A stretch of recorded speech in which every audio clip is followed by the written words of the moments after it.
Gold Bull Resources. The company is traded on the TSX Venture Exchange under the symbol GBRC, also on the OTC markets under the symbol GBRCF. I am joined by the president and CEO, Cherie Leeden. Cherie, thank you for taking some time with us and really introducing and walking everybody through the Gold Bull Resources presentation. My pleasure. Thank you, Cory. So I do just want to let everybody know that you will be able to ask questions throughout this webinar. Please use the question and answer function within this program. Cherie, please take us away with the presentation. Thanks, Cory. Gold Bull Resources, we are a gold-focused, Nevada-focused exploration company. Our value is very much underpinned by the fact that we already have 494,000 ounces of gold in resource category, majority in the indicated category. So I'll round that number up to 500,000 ounces when I talk about the gold that we already have defined at the Sandman Project. We're listed on the TSX and the OTC, and our goal is to add more ounces rapidly via a combination of exploration success and also additional acquisitions. Currently in bargain territory with a share price of around 24 cents, that places our market cap at around $20 million Canadian. And as I mentioned in the last slide, that is underpinned by 500,000 ounces of defined gold that we are now pursuing to increase at our Sandman Project. We are getting low on the cash, and we announced a capital raise last week, $3 million minimum raise, and that's looking like it will be upsized and close very shortly. Cherie, just a quick question regarding that share structure. Can you take us through some of the larger shareholders or any institutions that hold the shares? Yes, absolutely. Our current largest shareholder is Alexa Capital out of New York. We also have the Flannery Family Office out of Australia. And we also have a number of high net worth individuals, a couple of smaller funds, such as Terra Capital, resource-focused funds. So really tight share registry, very supportive top 10. And to put things into context, we announced a $3 million raise last week, and the same day we had $3 million of interest from existing shareholders. So we have very supportive shareholders, and we're also obviously seeking additional shareholders to the registry, new blood to stimulate some volume and some buying on the market. Okay, thank you. This is our commitment, basically our values, and in everything we do, we address these principles in looking at projects, whether it's our current projects or future acquisitions. So ESG plays a very big role in our company. Snapshot of our team. You'll notice the people on the left-hand side are a bunch of Australians that have relocated to North America because we see massive opportunity. Myself, I'm a geologist by background. So is Craig Parry. Craig and I both met when we were young geos at Rio Tinto almost 20 years ago. David is also ex-Rio Tinto. David's a geophysicist by background, and that comes into play because we see the massive opportunity in Nevada as being undercover, exploring underneath the sand cover that's been largely neglected over the last 50 years of exploration. Regina Malloy, another Aussie who has relocated to Nevada. So you've got David, Reg, and I that have all relocated to this state because we see opportunity and we intend to find some more ounces and deposits, hence the move. And we're further supported by a wonderful team of directors, industry veterans to the right-hand side. And Walt Coles was one of our recent additions. Walt has had immense success with Skeena Resources in packaging Barrick's non-core assets, in particularly SK Creek, and turning a $20 million company into almost $1 billion company. So we're trying to use that as a role model. Our first asset, Sandman, we've acquired by Newmont and are very much interested in packaging non-core assets that are owned by majors that don't fit the major threshold of being plus 5 million ounces. But we think there's a lot of money to be made in the niche of circa 1 to 5 million ounce deposits. So that's really what we're focused on here in Nevada.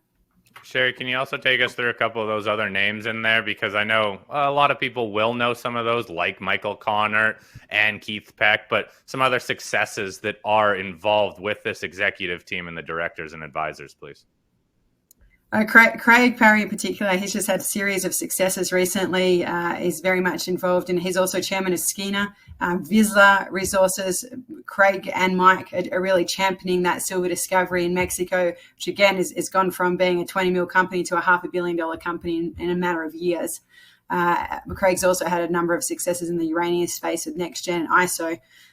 Then moving on to others, Keith Peck was instrumental in structuring the Skeena transaction with Barrick, and Keith is also advising me on potential deal structures that we're looking at. Mike Cowan, he's running the Quorum Fund and is industry veteran in capital markets, highly experienced in capital, in particularly Australian investors. Jim Yates was one of the founding directors of Highcroft, which is now multi-million ounce Nevadan asset. So he also has the gold mining experience in Nevada. Vince was former CEO of the company, and he's a trusted advisor and director of the company and represents the original shareholders, and also CEO of Cucho Copper, which is a pretty exciting project in BC. Debbie Strusaka, a very important person. She's assisting and advising in our environment and government relations in Nevada, an absolute industry veteran who we're very lucky to call part of our team. Okay, thank you. Sandman. So Sandman is our flagship asset. It's the project we purchased from Newmont back in December of last year, 2020. And when we purchased the project, it had 309,000 ounces. That's since grown to 494,000 ounces. And subsequent to that resource increase, we have drilled 5,800 meters of RC drilling. And a number of those holes have hit gold mineralization outside of the known resource, which leads us to believe that resource is still growing in the right direction. We've got more drilling to do before we come out with another resource estimate upgrade. And so we're very much looking forward to getting a rig in the coming months to hit the program with the next round of drilling. Geographically, Sandman is located in a prolific gold area. It's located near the mining town of Winnemucca. To the north, we have the Sleeper mine or Sleeper deposit, which was discovered in the 1980s by a geologist named John Wood. Sleeper, circa 5 million ounce deposit, a couple of million ounces have already left the ground. And Sandman's located on the same geology, the same rocks, same age rocks, same type of rocks as we've got there at Sleeper. So we're basically looking for another Sleeper. We know that these rocks are capable of hosting 5 million ounce deposits. And when we look at the Sandman footprint, the gold anomalism and the geophysics, we don't see any reason why there could not be another Sleeper hiding underneath the sand at Sandman. Gets its name from the sand dunes on the surface at the Sandman Project. So, Cherie, when it comes to goals of producing an updated resource, you already have, let's just round it off to 500,000 ounces. What would be the goals of releasing an updated resource? What would be sort of the targets? So we got interested in the project for its multi-million ounce exploration potential, so the blue sky potential. From the existing resources, we see a clear pathway to gradually increasing resources as we drill more. These oxide resources at the surface are increasing. But for us, rather than focus on increasing the oxide resource, say from 500,000 ounces to 1 million ounces, what we'd rather have a crack at is finding another 5 million ounce resource that has never been intersected before. That's really the high risk, high reward play, and that's what our major shareholders are really backing us for. Again, because we all come from the majors, we're looking for world-class projects and multi-million ounce deposits. So for us to get excited, we're really looking for plus 1 million ounces and 500,000 ounces. I mean, I'm pretty sure that 500,000 ounces sitting at the surface in Nevada is going to leave the ground at some point, but we'd certainly like to be and prefer to be involved in a larger resource base before we start looking at feasibility aspects. So this map illustrates our current resources and our existing drill holes that we drilled this year.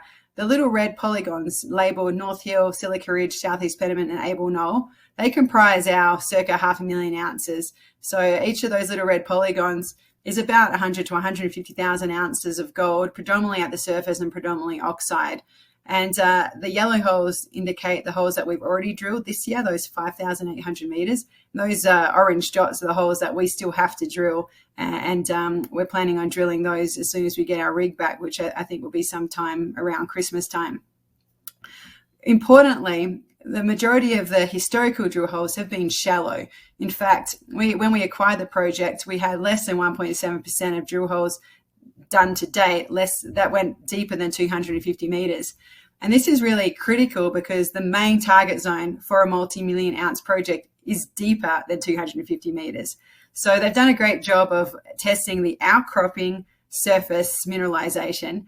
There's also gaps in the surface areas where there's sand cover, which happens to be a large chunk of our surface area.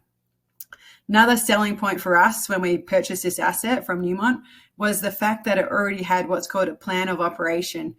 Now, in the USA, in order to get ground disturbance, in order to doze a road in to put your pads, you typically are permitted under what's called a notice of intent, which allows you to disturb up to 5 acres. Those 5 acres go pretty quick when you start counting the roads that connect the drill pads.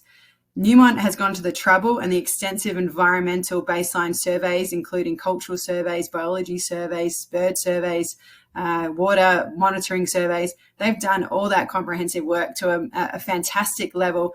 And that entire polygon that you see right now has already been surveyed. And that's given us permission to disturb up to 500 acres in order to get on with our exploration. So it's kind of unheard of to see a plan of operation that scale owned by a junior. Usually it's done in postage stamps. So that really allowed us to hit the ground running. The day after we bought it from Newmont, we had a bulldozer on site and we're looking for additional resources, additional ounces.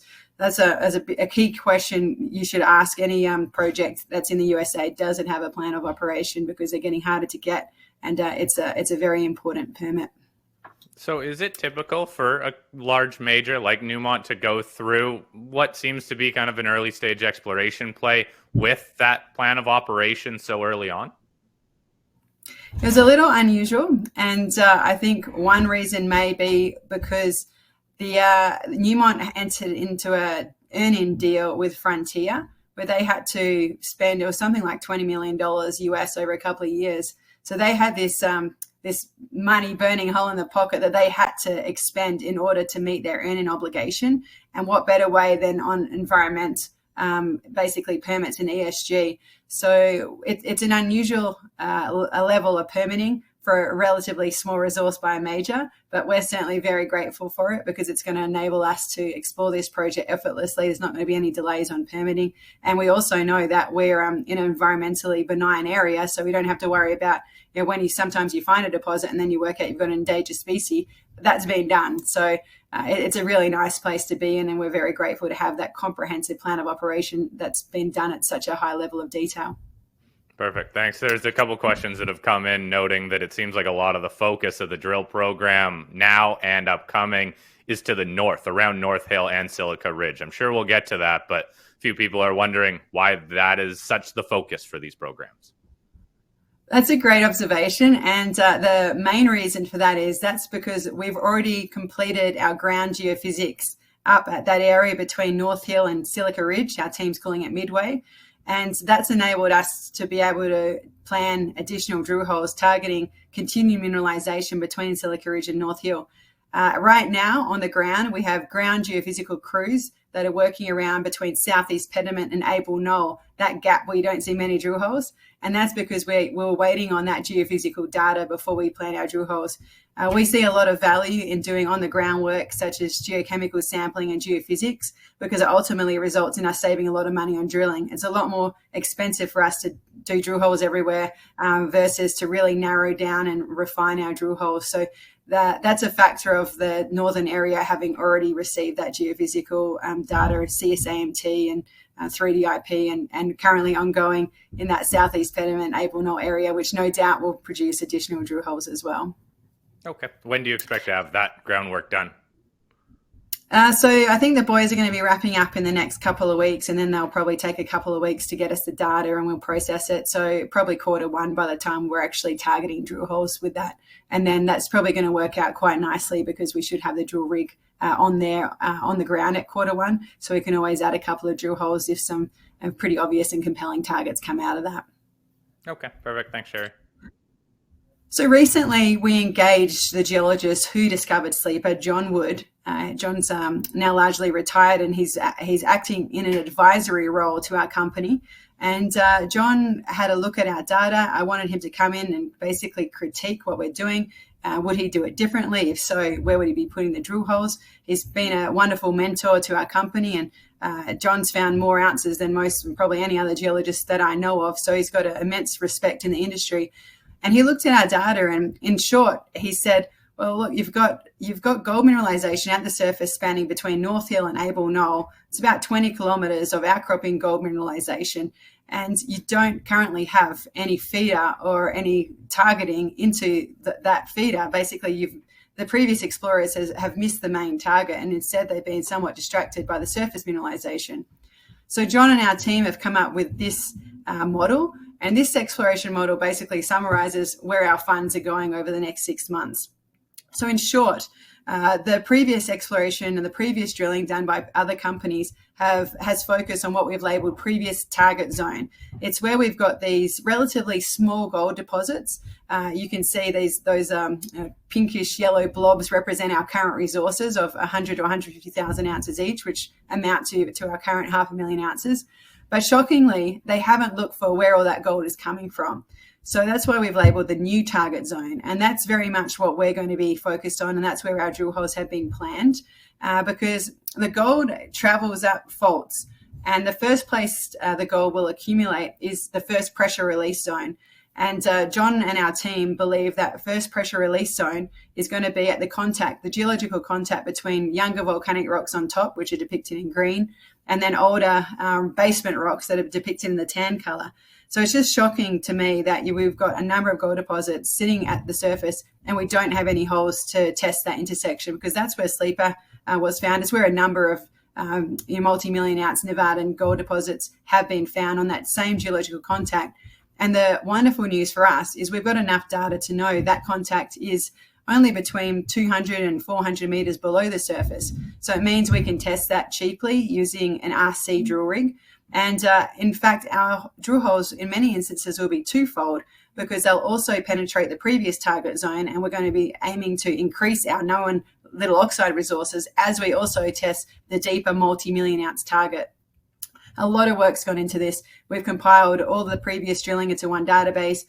We've plotted all of the high-grade historical hits in Leapfrog and 3D models. We've done geophysics, we've done geochemistry to come up and use all those data points as vectors to tell us where to put these drill holes. So we're very excited to drill this next round. It's essentially the first round of drilling at Sandman that's ever been focused on this contact zone.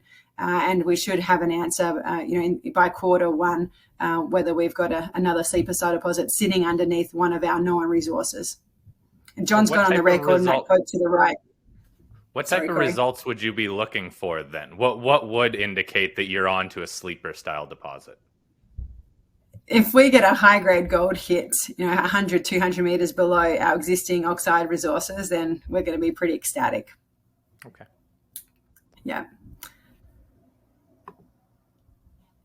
So the next couple of slides, I'm going to share with you some of the highlights of our 2021 drill program. And, we're extremely satisfied with some of the numbers we received. We drilled 3 of our 4 resources. Southeast Pediment didn't get any holes this program, but it certainly will next program. And all those programs, we intersected some gold mineralization outside the current resource. So Able Knoll we'll start with. Having an intersection of 144 metres at 1.6 grams a tonne, which included a high-grade hit and also 100 metres at 2 grams a tonne.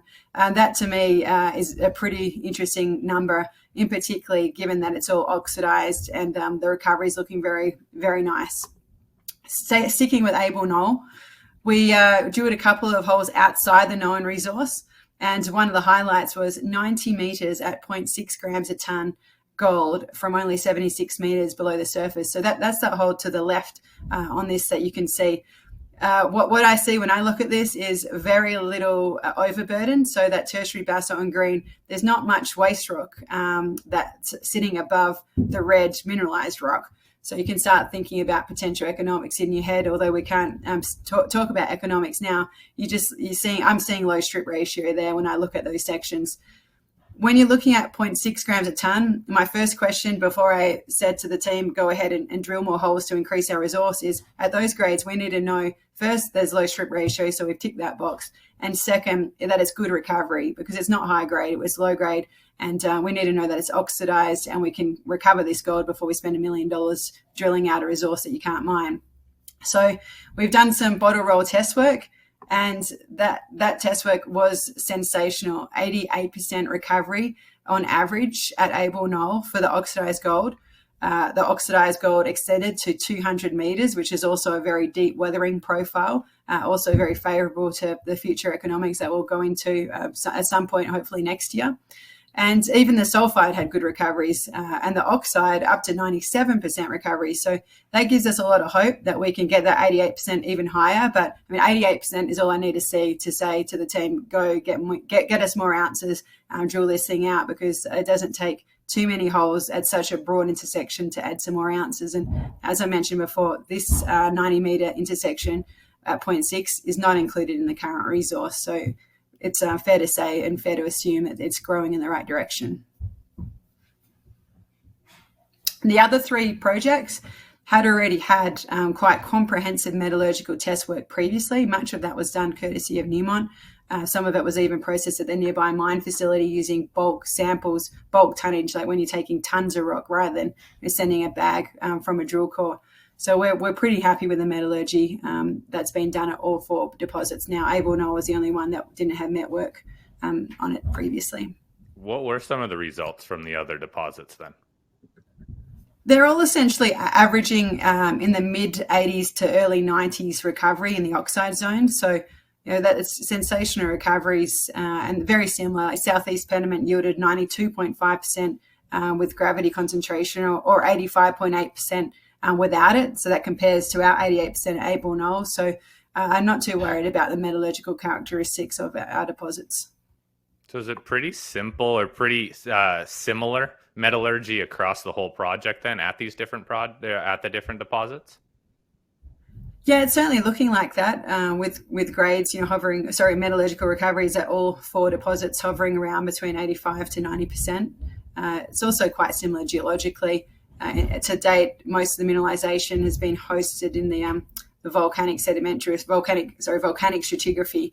And moving forward, I guess the conceptual target is more of a sulfide target, but can't speculate there until we actually intersect that beast. Okay, thanks. And then jumping over to North Hill, our most northern resource. This is absolute sensational high-grade hits in this particular deposit. And why this is probably my favorite for a number of reasons. Firstly, currently it's all oxide. We haven't got to the sulfide yet in North Hill. We've got some extremely bonanza hits, including the 13 meters at 20 grams a ton gold that we intersected this year. All the drill holes on this particular section are only to about 70 meters deep. So we've got really shallow, high-grade mineralization that's oxidized. But what's more important is that nobody has looked for the feeder or the roots of this gold. And there's just so many high-grade hits in this one that we've been able to really use them as vectors and to try and work out if there is a sleeper under there, exactly where it may be. And we've got a couple of fault intersections. We've got some high-grade gold intersections. So we've been able to model that in 3D to come up with some pretty compelling drill targets. So we've got about 3 or 4 drill holes that are planned to go 350 meters deep. And then after that, we should have a lot more idea of whether we've got an elephant hiding underneath North Hill or not. So super exciting drill holes planned for as soon as we get the drill rig back. Cherie, there's also a question on this North Hill. Because there is higher grade mineralization close to surface, are you also going to be testing some of the strike extensions closer to surface rather than just the deeper holes? Yes, most certainly. And we've got a couple of holes, as I mentioned, that are dual purpose, where we can, for example, on this section, we could pop the collar, the drill hole, to the left or to the west, and then we'd have where it says open, we'd have a dual purpose, we'd extend that open mineralization and would test the deeper target underneath. So most certainly are cognizant that where we've got open mineralization, we want to add ounces at the same time looking for that elephant deposit that might be lurking beneath this thing. And the gold's come from somewhere and it's definitely come up fault. So it's now trying to define if those faults have got economic concentrations. Okay. And how big is the resource at North Hill that you know of already? It's about 150,000 ounces off the top of my head. It's okay. I should know exactly, North Hill. Yeah, 102,000 ounces in the indicated and 21,000 ounces in the inferred. So 120 something, 120,000 ounces, and all oxidized and basically all sitting at the surface and very remote in a benign area with desert sand dunes. So just a really nice place to find a deposit. Yeah. So this slide, I spoke about our Australian invasion earlier on. And we're bringing Australian innovation to exploring in Nevada, and we are doing things differently. So we've got a geophysicist who's our exploration VP, which is also an anomaly, using a lot more geophysics than your average company here in the USA. And we're using lag sampling. Dave Johnson, our VP of exploration, was with WMC almost 30 years ago, and they've had great success in finding new discoveries using a lag geochemical sampling method, testing geochem in the desert arid areas of Australia. So we're basically using that same proven WMC lag sampling technique, and we're combining that with geophysics to do geochem sampling, where other companies would say, there's sand dunes there, so there's no point using geochem. But so far, so good. We're having great success. We've started off with orientation surveys over our known deposits, because obviously if you can't find it over the known, the technique's going to work. But it's indicated that it does pick it up very nicely. This is an example over Silica Ridge, where we've got sand dunes on the top image. We've got silver numbers depicted, and you can see where we've got the elevated silver numbers. It coincides nicely with our known resource polygon. And then in the lower image, the geophysical CSAMT image, it also picks up the fault perfectly and also the resistive zone. So we think it's picking up alteration minerals such as adulera, which are vectors to gold mineralization. So in addition to exploring under the known deposits, which is, I guess, the lower risk areas, we're also looking further afield because so much of our project area has been neglected because of cover, and that's where we think our edge is. And not only this project, but in general in this state, we're not adverse to exploring undercover. I come from Western Australia, where we don't really have a choice but to explore under 100 metres of sand cover in most of the state. So we're basically just using Aussie innovation and applying it to Nevada.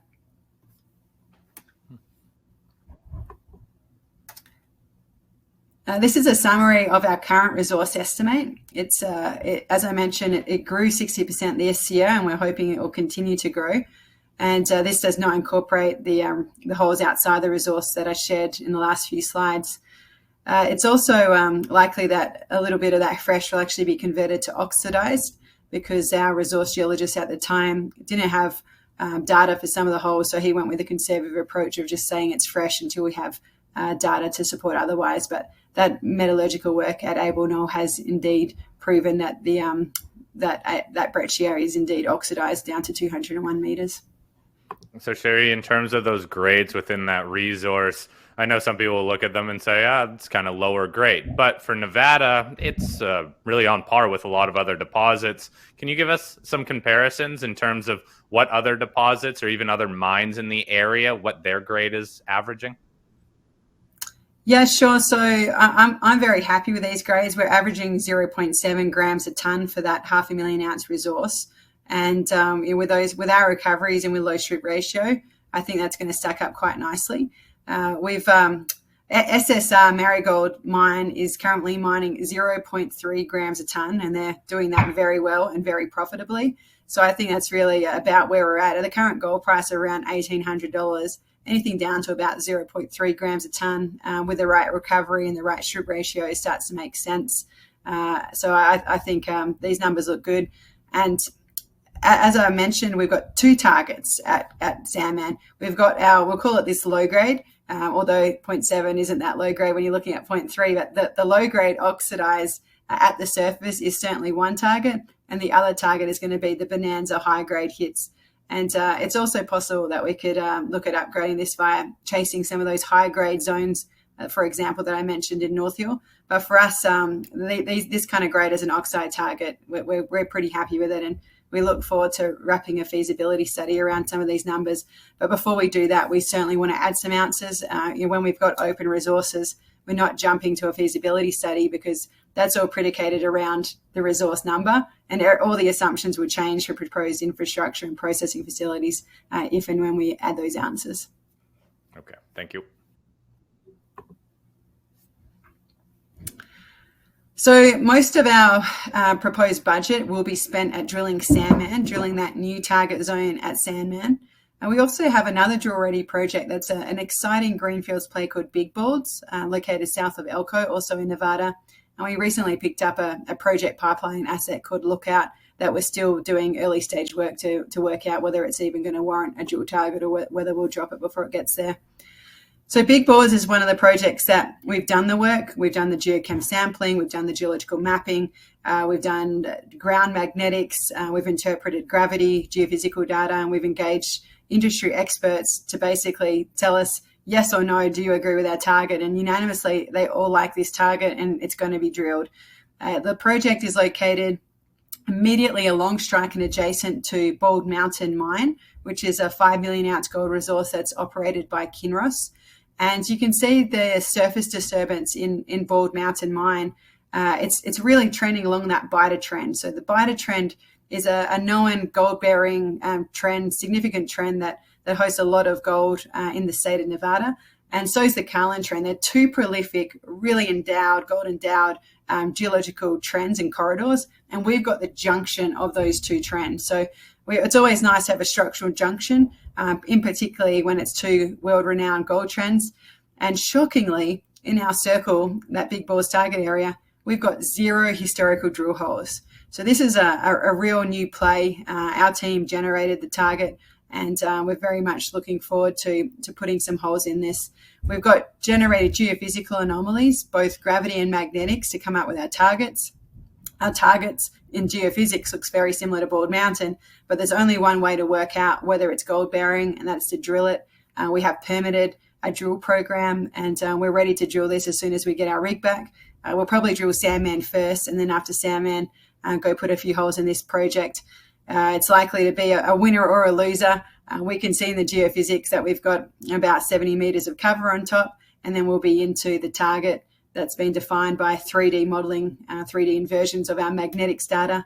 And then, we'll know whether we've got a winner or a loser, and it's going to cost us something like $400,000 Canadian to get that answer. Okay. How deep are you going to drill those initial holes just to test this Big Balds area? The plan is to go to around 350 to 400 meters, and there'll be 6 to 8 holes at those kind of depths. And we'll know, if those are anomalous in gold, we've got a winner. And if they're not, then we've got a duster, and we'll move on and keep doing this until we get a multi-million ounce discovery, because this is an elephant kind of country. We know this biter and Korelin trend also are known to host plus 5 million ounce targets. So we've got the anomalies defined now. It's just whether they're gold bearing or not. So it looks like an intrusive in the geophysics that what we can't tell is just whether it's carrying the goodies or not. Okay, thank you.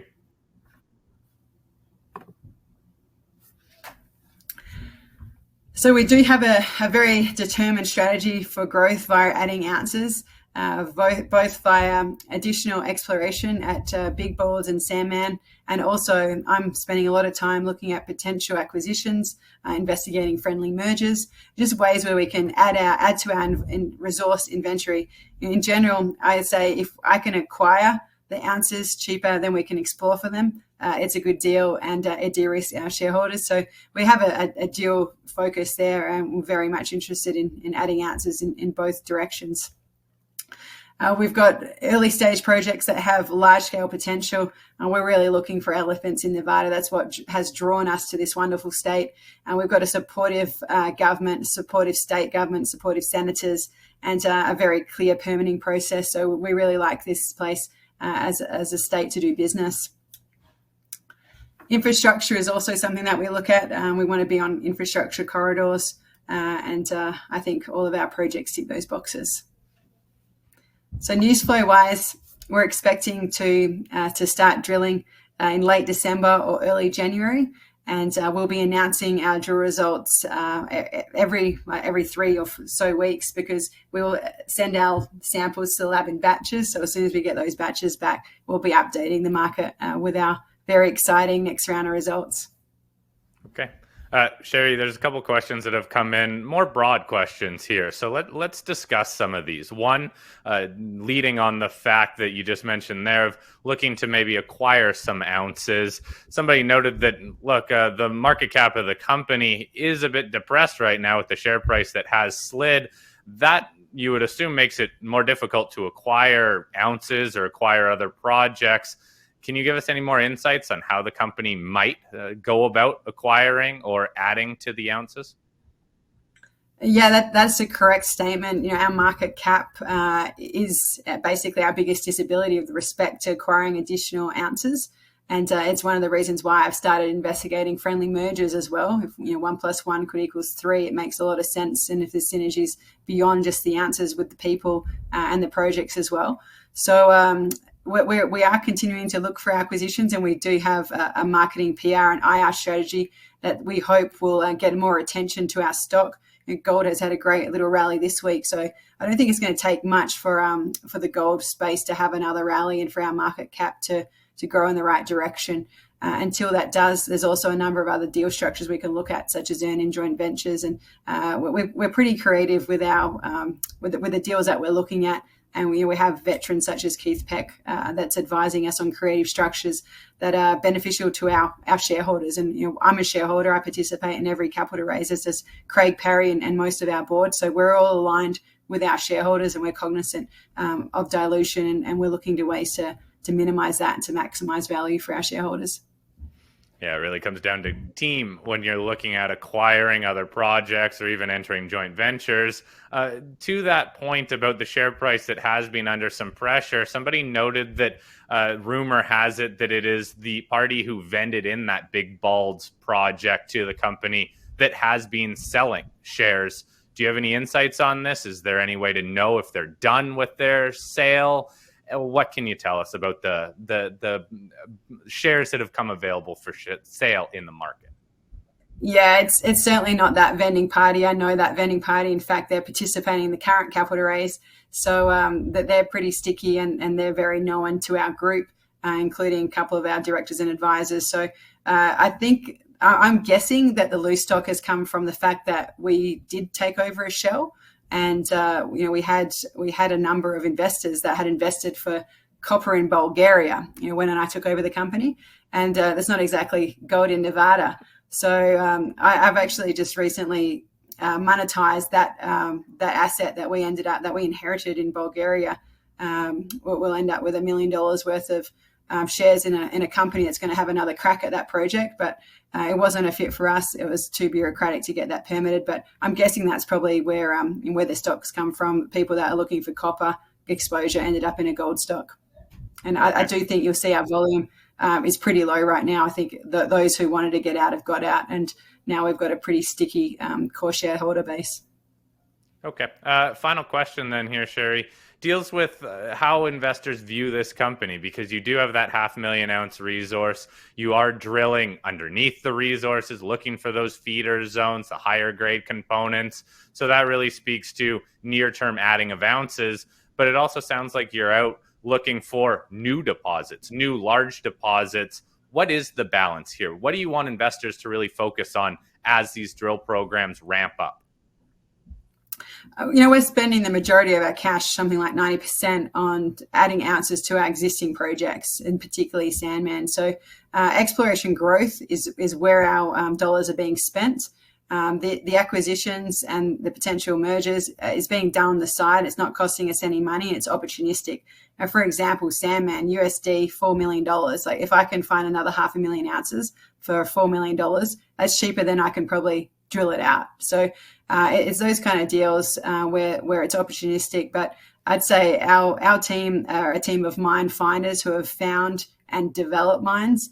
And Sandman 500,000 ounces really limits the downside, and we're pretty confident that we can add to that. So for us, it's more about adding ounces on our existing projects, and the M&A activity is a bonus. And I think we've proven that we're capable of an M&A activity already in the short life of the company. Okay. A couple other questions that came in deal with Nevada joint venture, question mark around that. And what about Arizona, New Mexico? What can you tell us about these opportunities? We're not in Arizona or New Mexico. I don't think they're bad places to do business, but we're currently very much focused on Nevada. And I'd say at the second priority would be Utah. And we think that there's ample opportunity undercover in both those states that are known to have gold endowment. So we're focusing on our own backyard, and we think there's more opportunity locally before we go further afield. Okay. Perfect. Cherie, you know what? We're going to wrap it up here. If anybody has any further questions, you can always email me, fleck@KEReport.com. I will be bringing Cherie back on the show to answer any of those questions, follow up on any news releases. But overall, it seems like we're waiting for that financing to close, and then the company is going to be getting out there drilling. So a lot of catalysts coming for next year. Cherie, wrap us up with just a quick comment. What do you want investors to be left with at the tail end here? We've got some pretty exciting drill targets, both at Sandman and at Big Boars, looking for multi-million ounce assets. We're in a stable, safe jurisdiction, and we've got the ounces in the ground to back up our current market cap. Currently, I'd say our market cap is on par with an explorer without any ounces in the ground. So, when you've got 500,000 ounces sticking out of the ground in Nevada, I think the downside is pretty much limited from here on. Okay. Cherie, thank you very much for your time. Everybody, thank you for tuning in. Again, if you have any follow-up questions, please email me, fleck@KEReport.com, and I will get those answered by Cherie for you, either personally or in an interview. So, Cherie, really appreciate your time. Thank you. Always a pleasure. Thank you, Cory.